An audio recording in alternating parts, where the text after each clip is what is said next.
Wire cut electric discharge machining. इसका जो basic concept है वो ईडीएम जैसा ही है, सिर्फ यहाँ पे फर्क ये है, यहाँ पे टूल की जगह पे वायर यूज होता है, ठीक है, जिसका जो साइज है 0.3 mm होता है।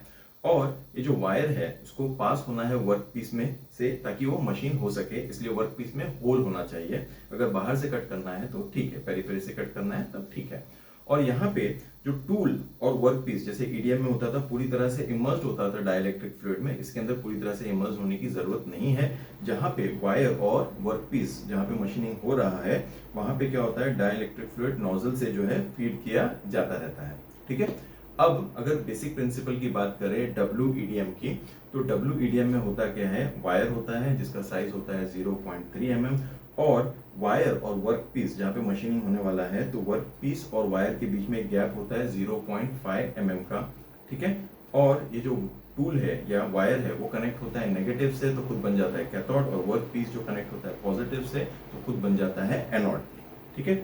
अब होता क्या है, जो डाइलेक्ट्रिक फ्लूइड है इन दोनों के गैप के बीच में जो है नोजल से फीड किया जा रहा है। अब क्या होता है, जो डीसी पावर सप्लाई है वो जब ऑन होता है तब होता क्या है, एक स्पार्क जनरेट होता है वायर से वर्क पीस के तरफ, और ये जो डाइलेक्ट्रिक फ्लूइड है दोनों के गैप के बीच में उसका क्या हो जाता है, वहां पे आयोनाइज हो जाता है, तो करंट पास होता है वायर से वर्क पीस के तरफ, और वहां पे वर्क पीस जो है वहां पे हो जाता है हीटेड, मेल्टेड, और वहां से मटेरियल रिमूव हो जाता है। तो ये था जो प्रिंसिपल है WEDM का, ठीक है। अगर इसके सेटअप को समझते हैं तो इसके अंदर चार चीजें होती हैं, यानी कि वायर, फर्स्ट चीज वायर और वर्क पीस।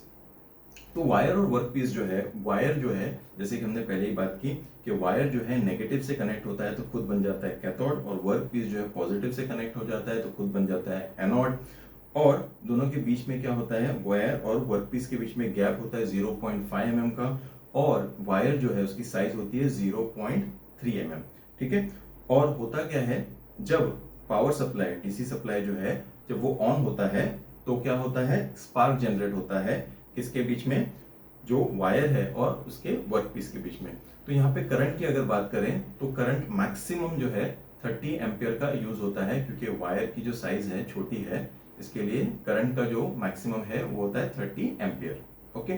अब नेक्स्ट पे आते हैं डाइलेक्ट्रिक फ्लूइड की अगर बात करें तो डाइलेक्ट्रिक फ्लूइड क्या होता है, वहां पे जहां पे कटिंग हो रही है या मशीनिंग हो रही है वहां पे क्या किया जाता है, नोजल से फीड किया जाता है ताकि वहां पे क्या हो जाए, दोनों के गैप जो है वायर और मशीन के जो मशीन सरफेस होने वाला है या मशीनिंग होने वाला है, जो वर्क पीस है और वायर के बीच में जो गैप है वहां पे डाइलेक्ट्रिक फ्लूइड को फीड किया जाता है नोजल के थ्रू, ठीक है।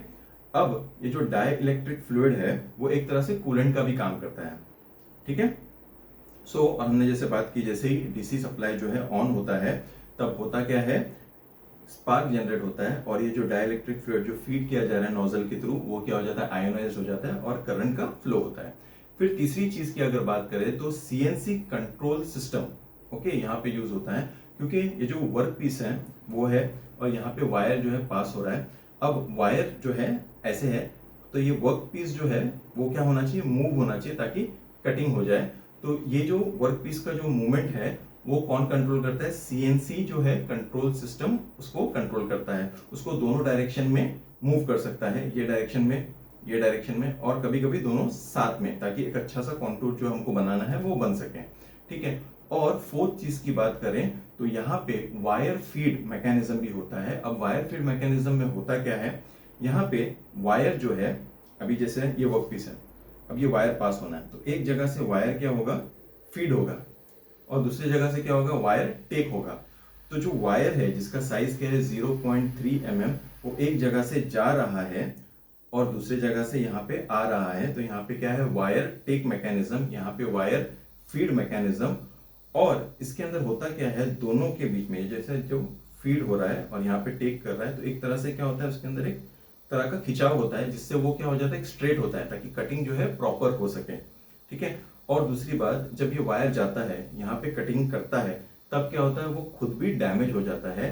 तो वो जब टेक ऑफ के टाइम पे, जब यहाँ से वर्क पीस को मशीन करके जब वो जा रहा है तो वो अब राउंड नहीं रहा पहले जैसा, ठीक है, तो वो एक ही बार यूज हो सकता है।